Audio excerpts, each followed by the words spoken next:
Basically, I've come to a conclusion. Oh shit.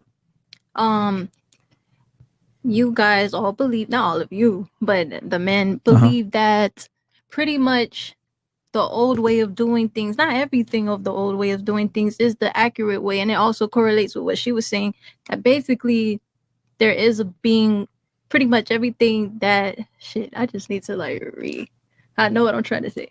All right. We're being divided, just like she said. Okay.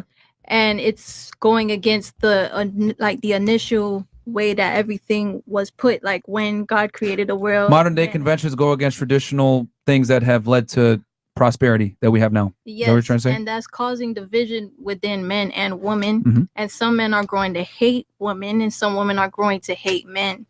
And it's like, I don't know, everybody's really passionate about what they're saying because of this big division that has been created. And I feel like you're trying to bring awareness to that.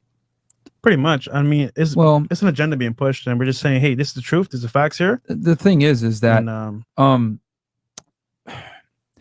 no one hears this because we live in a world now where if a man tells the truth, it's considered misogynistic, small dick energy, whatever it is everybody knows the buzzwords. So guys are scared to say this stuff because if you do, you're going to get canceled. You're going to lose your job. You're going to get reported to HR. We had a guy listening to our podcast with a passenger in the car, and the passenger reported him for sexism. I don't feel like it's sexist, especially after everything that you guys educated with. Oh me. yeah, you guys are like you guys insightful. At first, I was like, damn, like yo, they must hate women, but I get I get where you're coming from now, and I just feel like the way that you said certain things or corrected certain things, it comes off a little bit offensive. But it's understood. After just analyzing everything, just being quiet and listening, I just feel like you're trying to bring awareness to a problem because you're very passionate. Both of you are very passionate about this problem. So you feel like, all right, for example, like fathers that want to be in their children's lives. And I see this a lot.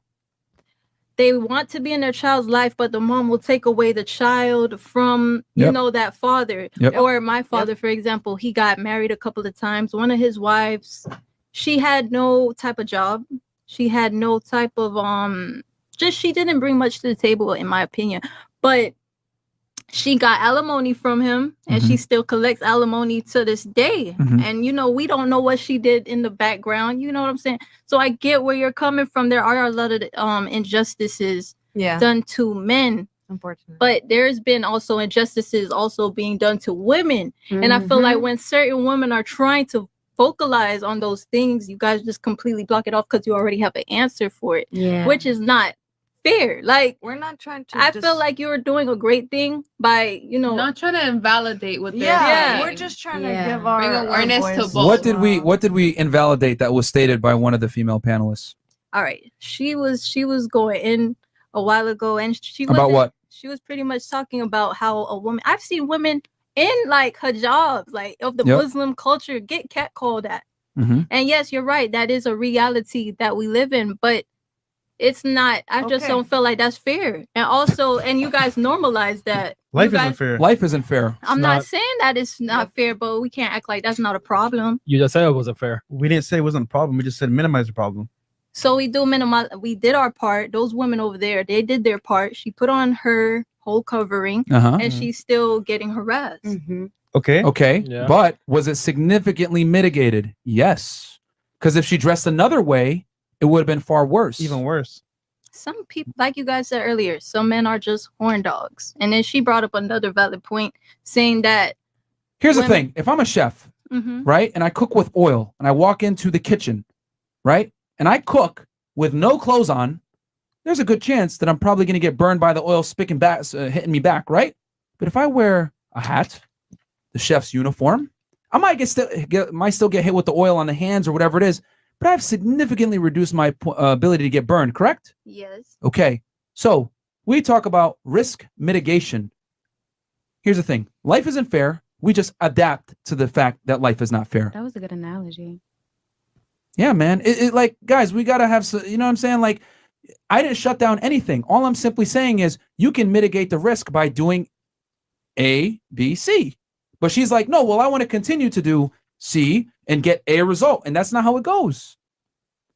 He's agreeing. I'm not saying that. I'm not saying that we can't. That we like. All right. I'm not saying that. Oh, you should just. I didn't invalidate anything she said. I just simply gave a solution to mitigate the problem. Life sucks. All she was saying was that it takes I'm confused at what this whole argument is about. Yeah. I'm not arguing. No. Here's the thing. I'm listening very closely. She has an issue with the way we convey our message because we're extremely direct, concise, and say what's on our mind, and we don't pull any punches. That's not what I'm saying, sir.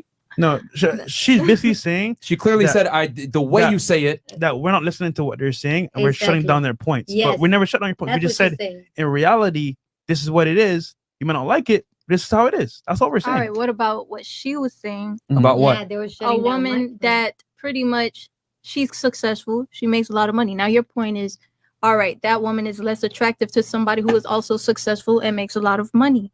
But I have in my own personal life. I did not say she's less attractive. Not less attractive. Closes more doors for her. You said it closes doors. Yeah. Like, do you guys know why it closes doors? You just said why she's it closes less submissive. Doors. You just said why it closes because she's not in her feminine. See, this is a perfect example of they're hearing me, but they're not listening to me. And she also makes more money. So it closes doors because they have higher standards. Thank you. Women higher standards. Yeah. So therefore, when you have a higher income, you're gonna want somebody with a higher income than you, and you're limiting the exactly. But how is that? I guess that we got some ladies on the panel that are actually listening and not just hearing us. But I don't understand. Because here's the thing now. Yeah. Instead of laughing, if you actually paid attention to what we were saying, more doors close as you become successful. You become a victim of your own success because a lot of guys, you shrink your pool of candidates. That's directly based on the woman's preferences. Well, naturally, automatically, you do have less chances because now you're more successful than a lot of guys that are not. So, and then guys that, that are not as successful as you, obviously, they're not going to want to approach you. But but they can approach anybody else, even someone that works at McDonald's. Exactly. You're not going to approach someone that works at McDonald's. It's like you're going to approach someone that makes either. That's the only reason why. But and that's the only thing. Yeah. But when it comes to when that point, what I was trying to say is that some men really do prefer the other girls that are not so, I guess, like I say, because they it comes down to that point that they don't want to feel they don't want to compete next to a girl that's like, she has her goals, she has her career, and then where am I at? That's how they feel.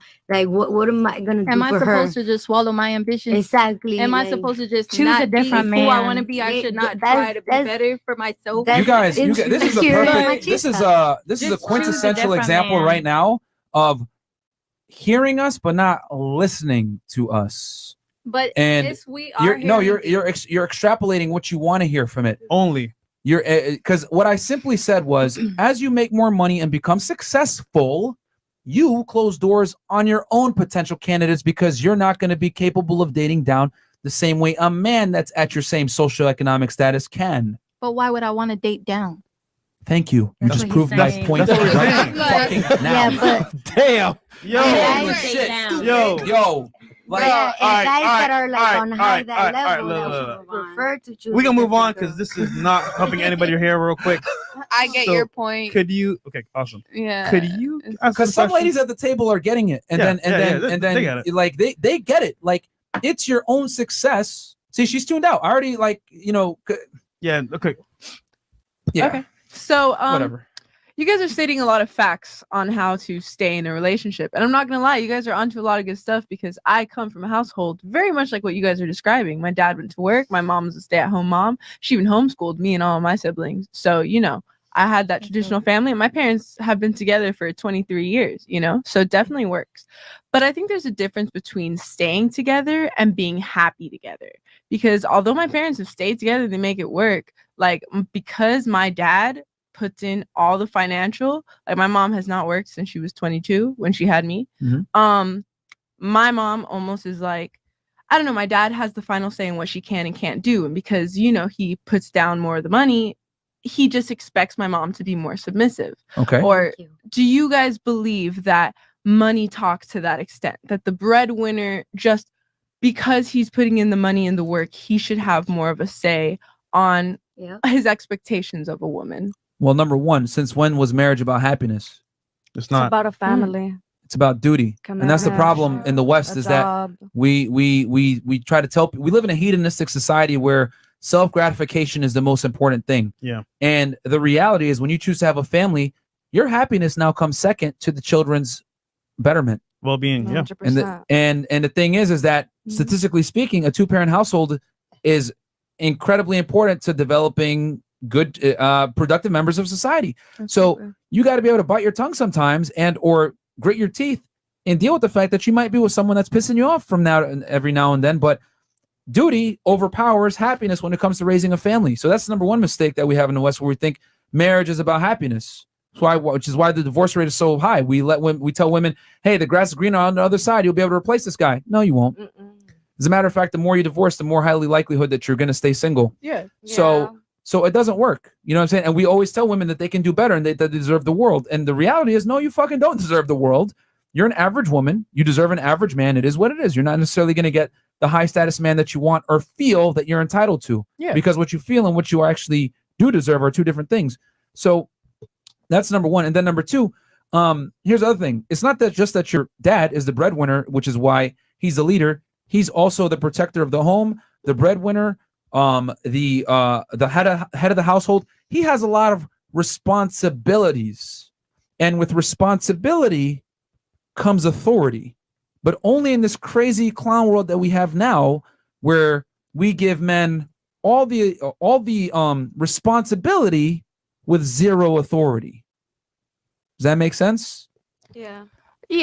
But I think that we're coming from a world where men had all the authority, like 100%. But so they had now 100%. Hold on. But they also tandemly had 100% responsibility. Right.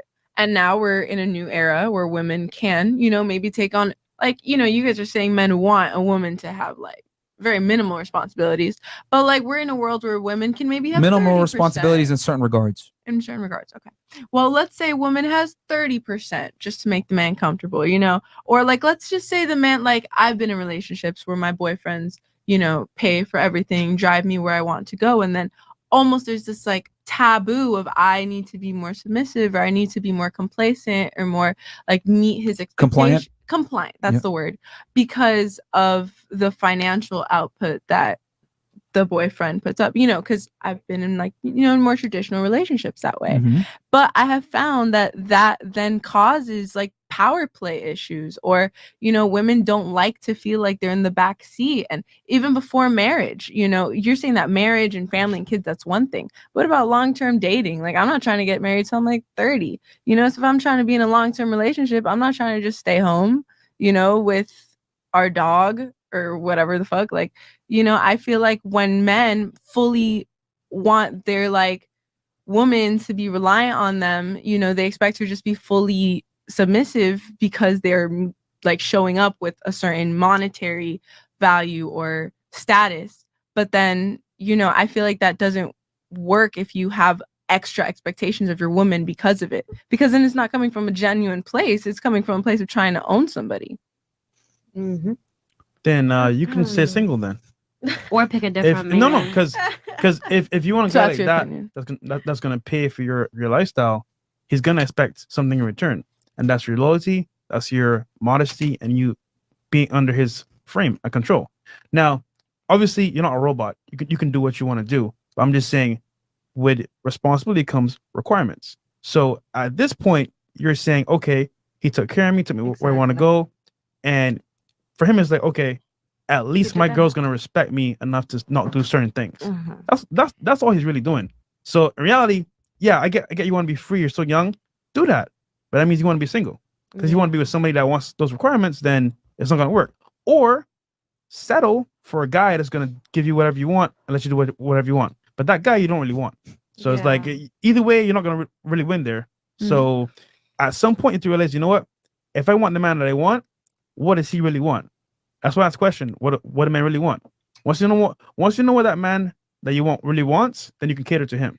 But other than that, you want to be independent. I get it. You want to do your thing. Just be single. The problem is that women want the security of a man while still being able to feel their options and have the freedom of a single girl. And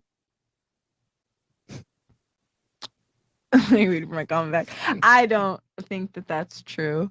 But you want girls' nights out. You want to be able to hang out with your friends. You want to still be able to have guy friends. These are all things that single women typically do. And why can't a woman in a relationship have those things? Because all those things are conducive to adultery. You can't go out with the girls. Me going out with the girls is not the same as me as a man or as a woman. Me, you just said girls go out with the girls. That's super girl stuff. Here's the thing. What goes on in nightclubs? Why are men at nightclubs? Why would you want to go out? So are you not to go out with the guys? Men and women are extremely different. Godly. A man, hold on. Let's keep it 1,000 here. Yeah. A man that has sex with another woman and cheats on his wife is not the same as a woman that cheats on her husband and has sex with another man at all. There's a serious issue with a woman that commits adultery. It ain't that big a deal when a man commits adultery. It's more technical when women do things like that. It's like planned out. You think about it. You're like, how is this going to affect this person, this, and that. It's the truth, 100%. Guys, it's premeditated murder. Yeah, guys just do it just to do it. It's in their face, fuck it, whatever. They kill it. But then a man, girls is different. The biggest thing is a man can 100% still love his woman the same and have sex with other women.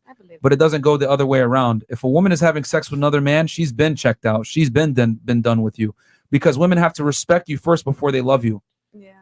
That's the difference. So if a guy is with you in a relationship, again, women don't like it when I say this, but he's protecting his asset. If he's going to invest his time and resources and money into you, taking care of you, spending money on you, giving you his time, etc., wouldn't it be, solidified, pretty intelligent and pragmatic for him to want to protect his investment from other people potentially ruining said investment? Of course. Protecting you from yourself almost of ruining this relationship? I agree with that. And I think that's the issue of when only money and investment is coming from one side, because then that makes that's all you see though. But it's just not money. It's also responsibilities. Like a man doesn't have to take you out and feed you and do all these things. He's thinking about it more of the aspect of like, oh, I'm going to keep my girlfriend fed, whatever, happy. Oh, I'm going to take her here, whatever, just solidifying their position and, in your life. Just like he was saying, let me just answer it. Yeah. Because no offense, you're not a guy.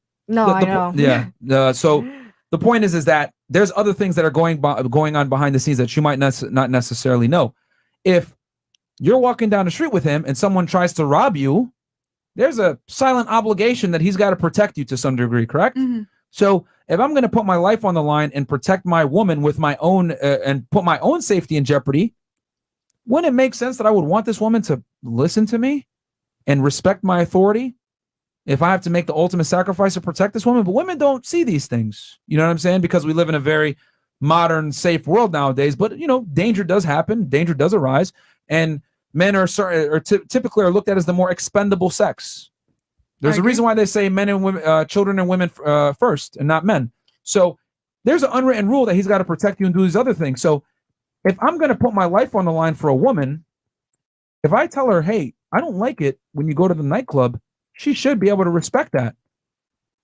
I agree with that. Now, do you expect for her to be complacent when you say that, but compliant, thank you. But you have that same liberty? Oh, no. Yeah, because here's the thing. Are we talking about me personally, or are we talking about a guy of a certain status? What are we talking about here? In general, for the same one that you're speaking to. If that's for you personally, of when you expect your woman to listen to you because you're putting your life on the line for her, you're investing in her. I'll speak for higher status men. Okay. When you deal with higher status men, you're going to have to accept the fact that you're going to have to share him sexually. That's a fact. That's true. So does that mean if he's average that he should be loyal? Well, no, you have it's a lifestyle. What did I say before? Probabilities versus possibilities, right? If you want to mitigate risk of getting cheated on, what do? You go with the more average man that has less options. You settle. So you notice how we use this probability standard even when it comes to men. Yeah. But here's the problem. Most women don't want average men. Surprisingly, this panel, you guys described an average man, which I'm actually surprised for. Yeah. But most of the time we brought women on this panel, $100,000 a year seems to be the bare minimum. So, hey, it is what it is, man. A man having sex with other women isn't the same as a woman having sex with other men. So that's why guys have such a serious problem with you having your guy friends, going out on girls' nights out, basically doing what single girls do when you have a relationship. You're driving around with a for sale sign when the car is sold. And I know you guys hate me using that, but that's a way that I can put it in pragmatic terms that makes sense. So you're saying law of the land is women should not be able to drive around with a for sale sign because they've been bought, but men don't have a sign, whatever. They're the ones paying. Like, they don't have a for sale sign or anything. They can just keep living the lives they want because they're putting down the money and the security. Here's the thing. Men are as only loyal as their options. Okay? I am going to sit here and tell you guys that men are fucking angels. We talk shit about men here too. Men are as loyal as their options. If you deal with a certain caliber of man, you're going to probably have to accept that he's going to be open on his end and you're going to be closed on yours. So the only way to get a man that doesn't try you or play you is by settling for more or Lowering your less. standards. Well, it's gonna lower them doing that because they don't have that many options, but it can still happen. So you're better off So basically, we're screwed. So all men are cheaters. Yeah, better off crying Pretty on much. Lambo. Which is Pretty why much. basically But- most of the generation but- You is see, gay that's the now. No, reason but why they prefer think about a this, girl right? as Think a about this, lower right? standard Would you because rather they cry will- in the Toyota Corolla or Rolls Royce? You can actually pick a guy. You say, you know what? All right, Gregory is a guy I want. He's gonna fuck around, but at least I know I'm taken care of. The kids are taken care of, and he's coming home to me. If you can find that guy, then you win. But being real though, most girls are like, you know what? Fuck that shit. I don't want to be cheating on none of that. And I get it. You know what I'm saying? But that means you're gonna Because either or, you have the risk of getting fucked over. Yeah, regardless. Hey man, if you guys want a guy that's gonna be loyal, marry the boring accountant or the guy that's a nerd, whatever it is. He's Shut up, gonna Steve. probably be more loyal to you. But here's the thing, ladies. I always say it. Women, right? Arousal and attraction are two different things. Yeah. These guys that are loyal, nice, etc., treat you like a queen. Those guys aren't attractive. They're not. I feel like they're unattractive to a less mature woman. Actually, you know what? They might be attractive on paper, but they're not arousing. Yes. Let me. Not You're interesting. They're not- Not they're- interesting. you might marry them, but they're gonna bore you. Yeah. And a Boring. bunch of ladies on the panel actually said boring is the worst thing that you can be. Yeah. So, it is. and we say it on the podcast all the time. Define the thing is- boring though. What's boring? Like To not you. interesting. Remember how you said men want a guy Spontaneous. that's spontaneous or whatever? Mm-hmm. Like opposite of that. Boring. Okay, but Doesn't do nothing. Has a a program nerdy guy, schedule. for Does the example, same you thing all said the a time. nerdy guy, a guy who probably codes for a living. Yeah. I don't know. They're not boring to me. And if you really talk to them, they're Are you dating a coder right now? no, but I'm Okay. just giving you an example. I'm All giving right. you examples. All right. They're not boring. We All can right. no, because here's the thing. You might say that, but most women would And it find also- these guys as boring and not arousing. What Unfortunately. frequency are these women thinking on? Where, like, you know what I'm saying? If you're a lower version of yourself, of course that's not what you're gonna go for because you're looking for the flashy looking stuff. If you're more mature, you're looking for like the actual solid stuff, like what she says, solid. So Yeah. solidity. But guess what? Yeah. When women are young and attractive, they don't look for that. Yeah, that's why I said less mature. Okay. But here's the Yeah. thing though. Here's the sticking point. When women are less mature, they're the most attractive. If a man can protect me, provide for me, is patient with me, and prays for me, he could be boring. Okay. So Hey, that sounds great on paper, but a lot of women would not agree with that, or their actions would show otherwise. A lot of girls say they want a nice guy, but then a nice guy appears. Oh God. Oh, you're just friends. Good Yeah. boy. Friend zone. Good boy. The boring boy. nerdy Good guys boy. like us wild girls though. That's why we're here. Whoa, It's like- So the more stupid I am, the They like you hotter for I am. sex. That's basically what you're Yeah, they saying. fall in love with No. us. They No, like you for no. sex. We're just saying at the end of the day, you have a choice to make. Uh-huh. Either you find a guy that you're really into, that's into you, but he might cheat on you. Okay. But if he's taking care of you, being a man for you, being there for you, you could choose to tolerate it or not. Versus a guy you're not really into, I'll give you the world, baby girl. He may give you the world, but he might cheat too eventually. You never really know. So we better, like I said before, crying in a Rolls Royce or Toyota Corolla. Mm-hmm. All right, we got some Men and women show loyalty differently, guys. You guys show loyalty by not fucking other dudes. We show loyalty by being willing to die and protect you and provision for you. That's the difference. We have Okay. different view. Fuck We have it. different ways that we show loyalty. That's the truth. Now, I'll say this though: you could find a guy that will be loyal, but that is so slim and so Sexually, yeah. It's just like, And a lot of times he's loyal out of necessity, not Exactly. because he wants to be. exactly. Say that again. He's loyal out of necessity, not because he necessarily wants to be. Yep. Give a guy that's a loser, $1 million listen, give him $1 million, a blue check on Instagram, and and a Lamborghini. mansion full of hoes. Let's see what happens. Yeah. No cap. All right, we have Uh,